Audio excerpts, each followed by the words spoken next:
Hello learners, welcome to week 4 section 1.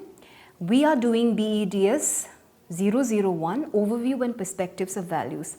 Today we will be discussing concept of democracy. Why are we discussing democracy?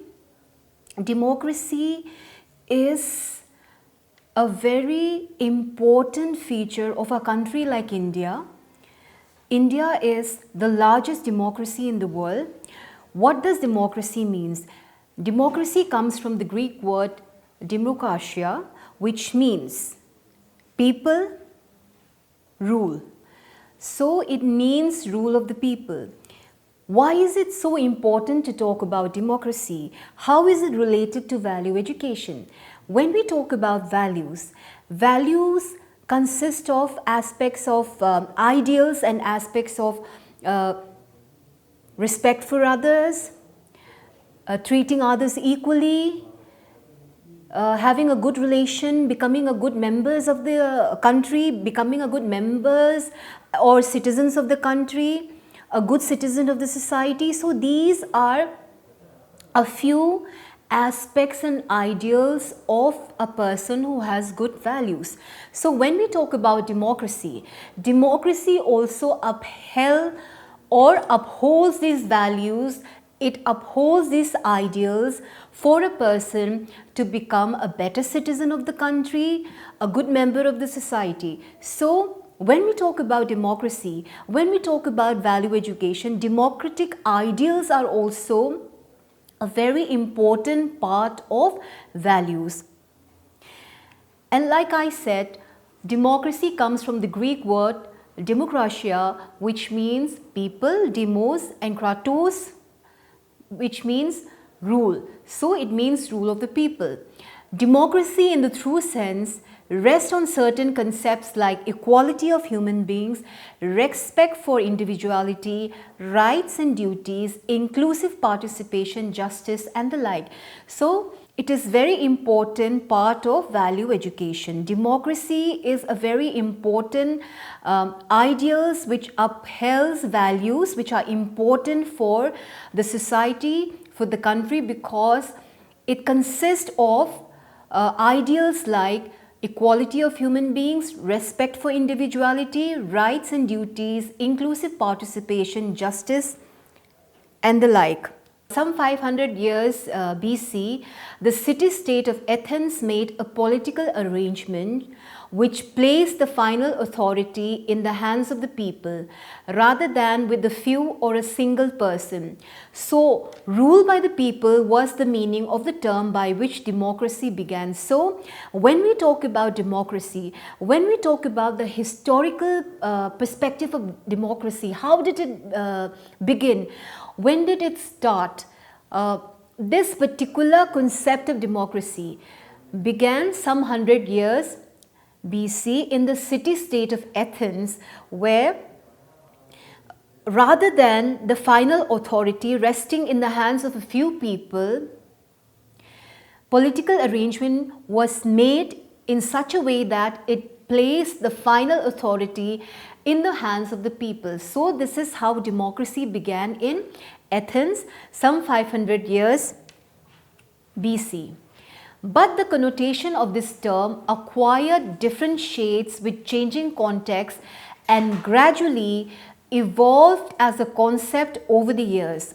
Now the term, which means the term democracy, conveys much more than rule by the people. In the case of a form of government or any other context, it means much more than rule by the people. Philip G. Smith states the characteristic features of the Athens democracy. It is very important for us to talk about Athens democracy because it is in Athens where democracy began. So, what are these characteristic features of Athens democracy according to Philip G. Smith? According to Philip G. Smith, the characteristic of Athens democracy are rights and responsibility of every citizen for participation in a lawful government, a separation between public and private affairs, and recognition that even private affairs should be regulated by socio-moral code that is in harmony with the principles that guide governmental affairs. So these are the characteristics of Athens democracy. Let me repeat, according to Philip G. Smith. Number 1, rights and responsibility of every citizen for participation in a lawful government. That is, how do you participate as a citizen in a lawful government? You participate by electing your representative, by casting your votes. Then a separation between public and private affairs. It means you have to demarcate what is your public office and what is your personal affairs, and a recognition that even private affairs should be regulated by socio-moral code that is in harmony with the principles that guide governmental affairs, which means that you have to follow rules and regulations. Yes, you lead your own private life, you have your own personal life, but then those personal life, those personal way of living has to be regulated by social moral code that should be in harmony with the rules and regulations of the country. You cannot just live your own personal life and not think about the rest of the society. You have to live your life in harmony with the principles that governs governmental affairs. What we did was the historical concept of democracy. We said democracy started with Athens democracy, and we also discussed what Philip G. Smith characteristic of Athens democracy. So that was the historical concept of democracy. Now we will talk about modern concept of democracy. What is the modern concept of democracy? We will start with the liberal democracy. The modern concept of democracy is the liberal form of democracy and is based on the United States Declaration of Independence, a statement made in 1776 which involved notions of natural right and social contract as concepts of government. Many of the founding fathers of American democracy also considered the Greek concept of democracy. Following deliberations on concepts like equality, liberty, and fraternity, they adopted a comprehensive view of these. The concept beneath the American democracy is based on Abraham Lincoln's idea of democracy. And what are these ideas of Abraham Lincoln? According to him, the idea of democracy is government of the people, by the people, and for the people. This definition implies that democracy is a process, not a society frozen into rigid political, economic, and social order. The prime objective of this type of democracy is not to build up the authority of the state, but to secure maximum fulfillment of individual abilities. So, the objective of democracy is to secure maximum fulfillment of individual abilities. This is where your rights are given to you, democratic rights are given to you. The maximum fulfillment of individual abilities is the main focus of a democratic country, and also it is in a democratic country where you are able to exercise so many rights. Democracy will live only as long as it survives in the hearts of people, for it depends on an attitude towards life rather than upon laws. Democracy functions through peaceful give and take. The competing and conflicting groups must be given the opportunity to be heard properly. In no other way people can form an intelligent or reasoned judgment. Teachers need to practice this and nurture such feelings in children.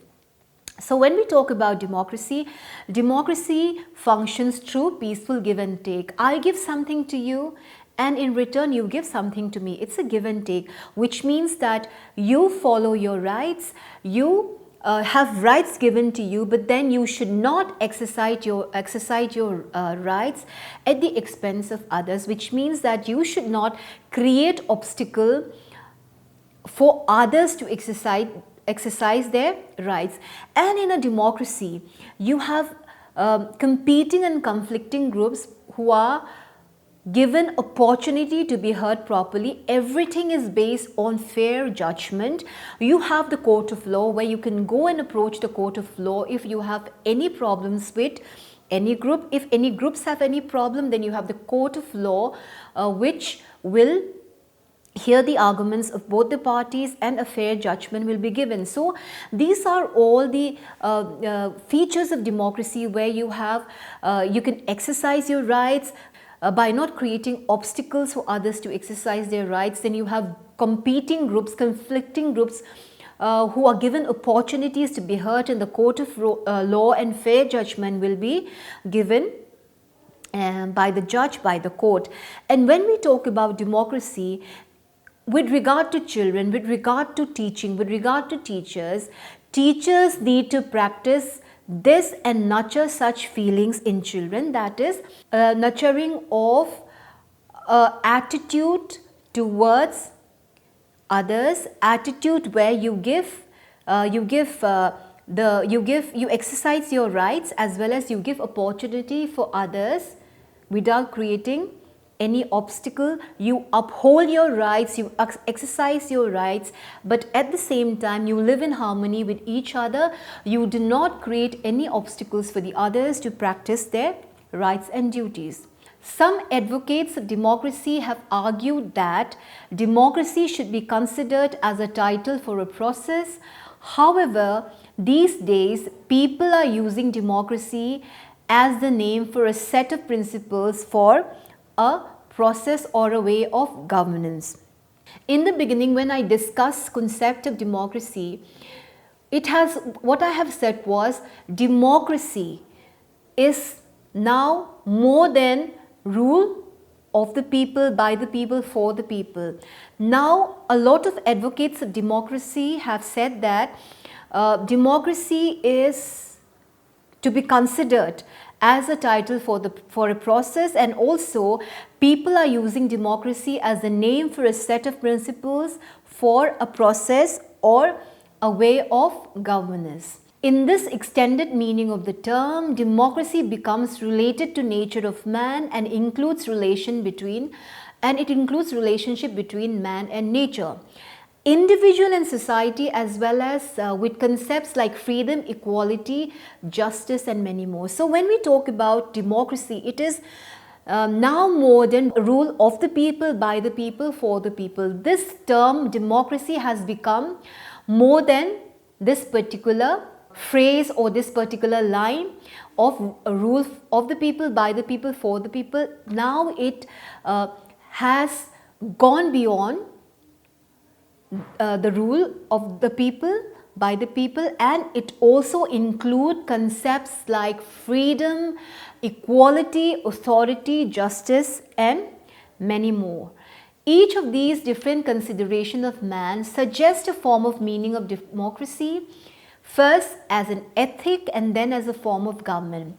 It follows that two societies having clearly different views of nature of man will employ the term democracy to refer to clearly different ideals and practices. Let me repeat.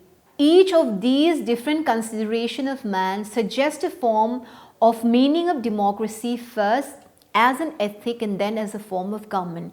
It follows that societies having clearly different views of nature of man will employ the term democracy to refer to clearly different ideals and practices. So when we talk about democracy, when we talk about the characteristic of democracy, when you talk about ideals which should be present in a democratic form of government, in a democratic country, let us take the example of our country, India, which is the biggest democracy in the world.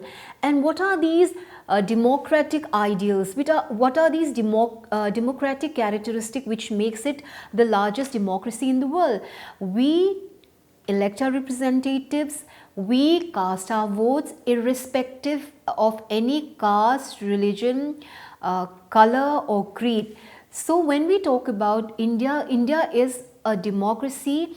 It has set an example to so many countries in the world because it upholds what is called the ideals of democracy, because it gives rights, it gives fundamental rights. These rights are equality before the law, you elect your representatives, and then you have your freedom to practice any faith, religion. You are not forced to do anything, and if you feel that your rights or your duties are being curbed, you can approach the court of law. The court will have will hear you out, there will be fair judgment and so on. So when we talk about democracy, these are the very ideals which makes our country such a fantastic example of what a democracy should be. And like I said, the concept of democracy emerged from Athens, where this particular concept of democracy took place in 5th century BC, where instead of authority by a few people, the final authority was given to people. So from Athens in 5th century BC, it slowly moved on to what is democracy in the world today. And like I said, yes, democracy is by the people, for the people, of the people. But when we talk about democracy, it is more than these. We talk about equality, liberty, equal opportunity, and so on. So in today's class, we have talked about the concept of democracy.